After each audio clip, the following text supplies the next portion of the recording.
Hey, what's up? How you doing, everyone? It's James Amaro here at SwitchWatch, your home for everything Nintendo Switch related. My question to you today is, what do you think about Patreon? Is it something that we should be considering? And if so, what would you like to see as rewards for signing up? Today I've got a review for you, and this one is Fear Effect Sedna. The game's been developed by Sushi and it's been published by the Square Enix Collective. Massive thank you to those guys for giving us a copy for review purposes. As always, we want to find out, is this one worth your hard-earned cash?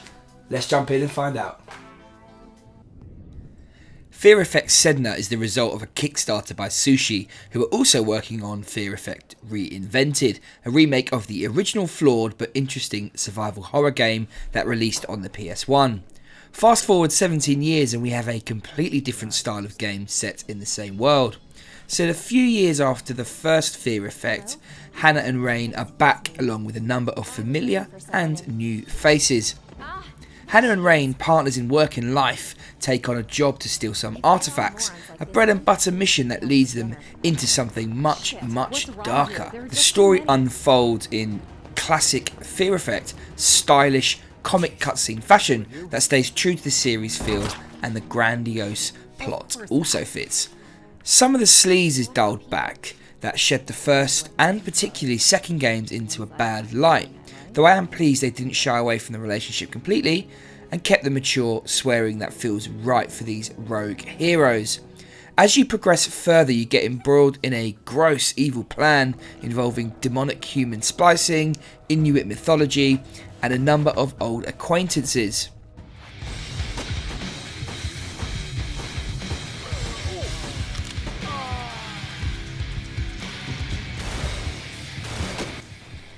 The tracks in Fear Effect Sedna are pretty good. These atmospheric songs capture what you want in a gunslinging, stealthy, tactical game, but their use is oddly limited. At times though, the music is strangely absent in places you would expect to find the volume cranked up during boss battles or major action scenes, which really lets the score down and detracts from the overall experience.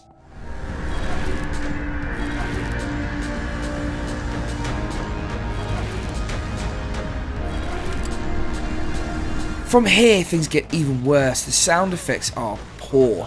Shooting your gun feels less impactful than firing a Nerf gun at a tank. There is just no bite to it. None of the other sounds fare better. I don't know if this was a mixing issue and the sound levels got overlooked to make poor sound effects even worse, but the volume doesn't resonate well in my ears at all. Do we have a guest? Let's see. What were you doing here? Same question for you. Who's your target? The game is fully voice acted, which is something that is a big undertaking for any developer, and in this case they got it wrong. Each of the actors sounds flatter than a pancake. The tone and delivery is poor, as if the actors didn't grasp the context of the lines being delivered. Ready? The cutscenes in Fear Effect Sedna have a certain charm to them, a comic style quality that pops off the screen without them being technically beautiful. Visually, the gameplay portions are a mixed bag. We follow the squad on screen in a fixed isometric camera angle, not too dissimilar to Invisible Ink or Shadowrun, and the characters and enemies are drawn well, though movement doesn't look quite right to the eye. The landscapes themselves are all very boxy, which is a result of the camera angle and sprite-based design, but none of the visuals are drawn to trick your eyes into seeing more curves than there are. Some of the small on-screen details are nice, like the lights and little details scattered across the map. The wall of fog style shrouding gets in the way at times, with the draw distance being slightly too short. It came with some surprise to me as a result then that I did experience a few small areas of slowdown. The atmosphere and art style work well, but overall the visuals lack some polish. Sushi saw the core of a great franchise in Fear Effect and correctly identified gameplay issues, opting to head in a different direction this time around. In the early part of the game, you're introduced to the core mechanics. The idea is that you and your team head into a mission, laying out the plan on the way over and then jumping into the action in the style of XCOM mixed with Metal Gear Solid. Certainly an exciting prospect. You can choose how to approach each mission, either by way of stealth or a full-on gunfight in either real time or through the use of tactical pause, where you can issue up to 3 commands per character at a time. Early on, opting to sneak is satisfying and plays out like you might expect. Crouching lets you hide behind objects and you can see your enemy's field of vision. Guards walk a predictable pattern, allowing you time to sneak, slashing them down before moving on to your next target. Once you get a bit further, however, the sheer number of enemies make this option less viable, which is a real shame. Stealth does go out the window about halfway through the game. Another approach is to use the tactical menu. Each character has some great secondary skills to choose from, ranging from a decoy to a deployed turret, so the idea of pausing time, lining up some devastating combos and hitting the button to watch your masterpiece work is great. Unfortunately, the AI really lets you down though. I found that I often couldn't use my secondary skills in the tactical menu. Lobbing a grenade, for example, was not something you could do effectively, and characters often got confused or just didn't act my orders out as intended. I found it odd that you were not introduced to any of your team's secondary skills after the first few minutes in which you get to grips with Hannah and Rain, and wondered if maybe this is the reason. Your characters won't use them effectively, so it's really down to you to switch between characters if you want to use the full arsenal available to you. Because of this issue, I found this method led me to die a lot and really soon just gave up trying completely. The final option is good old-fashioned real-time shooting. The game opts for simplified enemy selection and switching with the right stick and firing with the ZR.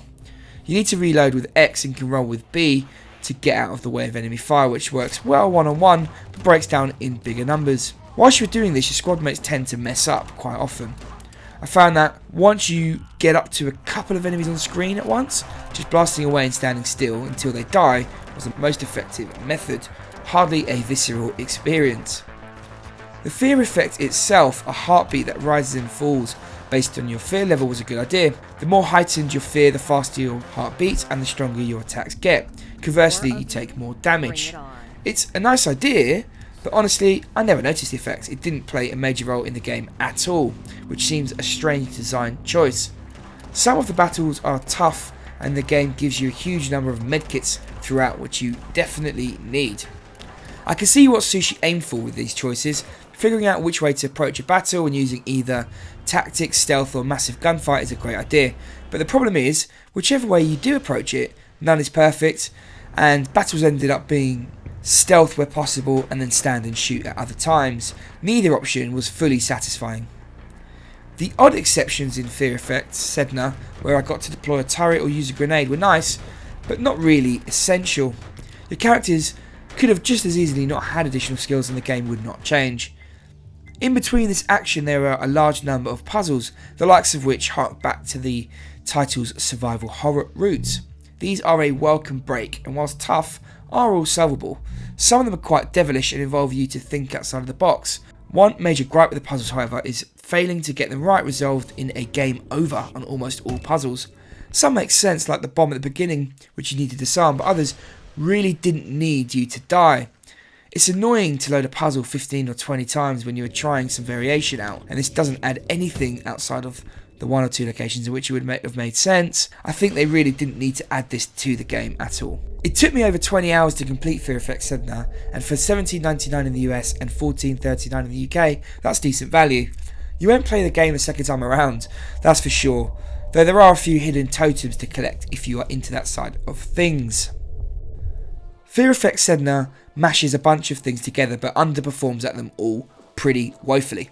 The audio is severely lacking and the story and visuals are fine but not memorable. The game has an identity crisis and the gameplay was at times dull or frustrating in equal measure. Now, the sheer variety in this game kept me playing and I feel that with longer to develop this game it could have turned out quite good, but sadly we are left with something half realised and rushed. For this reason, I'm giving this a 5.5 out of 10. I hope you've enjoyed this video and I want to say a massive thank you to all of our subscribers. Really appreciate you guys sticking with us. If it is your first time here, we'd love to have you on board. If you want to stay up to date with everything Nintendo Switch related, consider subscribing. That's all I've got time for today and I hope to see you again soon. Many thanks. Take care.